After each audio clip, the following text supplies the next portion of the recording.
Are you stuck in a Zoho Books organization you need to leave? Learn the exact steps to exit in under 2 minutes. I'll show you the 5 simple clicks to leave any organization. Let's get started. All right, start by going to Zoho Books.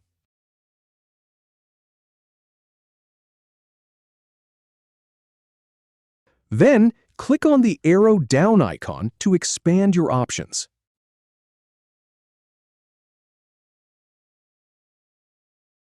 Once that's done, click on Manage to see your organizations.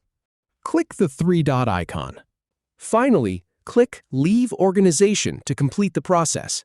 And that's it.